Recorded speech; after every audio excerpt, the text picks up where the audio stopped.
আশিক, সকাল থেকে কয়েক দফা আপনার সঙ্গে কথা হলো। একটা বাস্তবতা নিশ্চয়ই আপনি জেনেছেন যে এখনো আসলে হাদির মরদেহের ময়নাতদন্ত চলছে সওয়াদি হাসপাতালে, এবং ওদিকে তার যে সমাধিটা সেটা জাতীয় কবি কাজী নজরুল ইসলামের পাশে হবে কিনা সেই সিদ্ধান্ত এখনো চূড়ান্ত হয়নি, কাজে সেই সিদ্ধান্তেরও অপেক্ষা রয়েছে।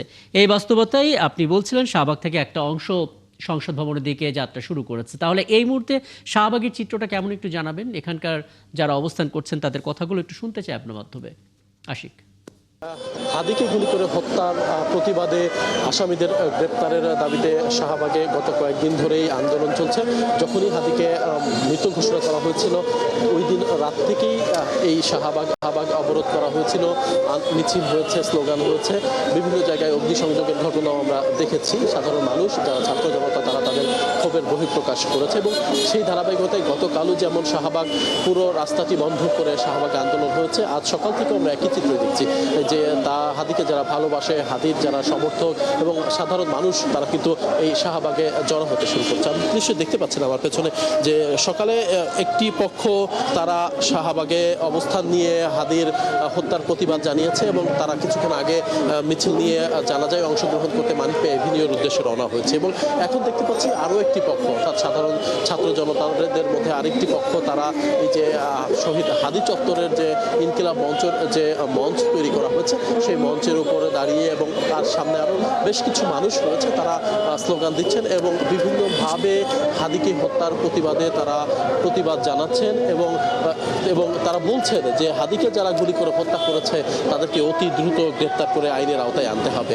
আমরা জানি হাদিকে যারা গুলি করেছে সেই হত্যাকারীরা এরই মধ্যে দেশ ছেড়ে পালিয়ে গেছে এবং সে কারণে সাধারণ মানুষ কিন্তু ক্ষোভ প্রকাশ করেছে যে হাদিকে তো জীবনের নিরাপত্তা দেওয়া যায় নাই, এবং শুধু তাই না, হাদির হত্যাকারীরা তারা নির্বিঘ্নে বাংলাদেশ থেকে পালিয়ে গেছে, পাশের দেশ ভারতে পালিয়ে গেছে।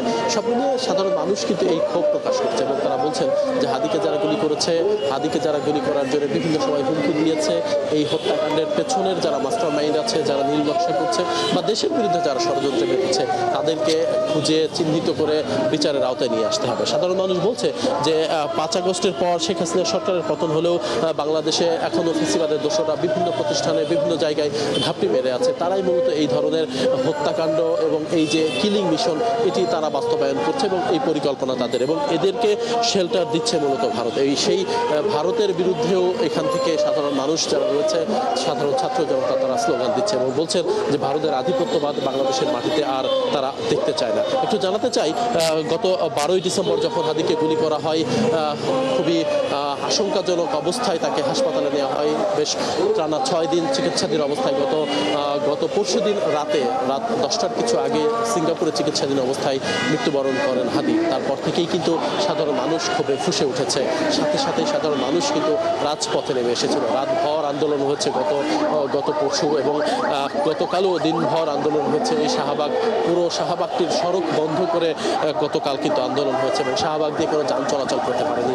আজকে এখন পর্যন্ত যদিও যান চলাচল স্বাভাবিক আছে এক পাশে, অর্থাৎ শাহবাগের যে একটি পাশ রয়েছে, এই জাদুঘরের যে পাশ, এই পাশটাতে আন্দোলন চলছে, সংগ্রাম চলছে এবং এখানে নানান ধরনের স্লোগান দিয়ে তারা প্রতিবাদ জানাচ্ছেন এবং সবাই বলছে যে হাদি তাকে হত্যার হুমকি দেওয়া হচ্ছে, এই বিষয়ে নিজেই উদ্বেগ প্রকাশ করেছিল এবং ফেসবুকের মাধ্যমে সে নিজেই লিখেছিল। একদম এবং তাদের বক্তব্যগুলো ধাপে ধাপে আমরা শুনতে পাচ্ছি। অনেক ধন্যবাদ আশিক মাহমুদ। নিশ্চয়ই পরবর্তীতে আরো কথা হবে। আশিক মাহমুদ শাহবাগ থেকে আমাদের সঙ্গে যুক্ত হয়েছিলেন।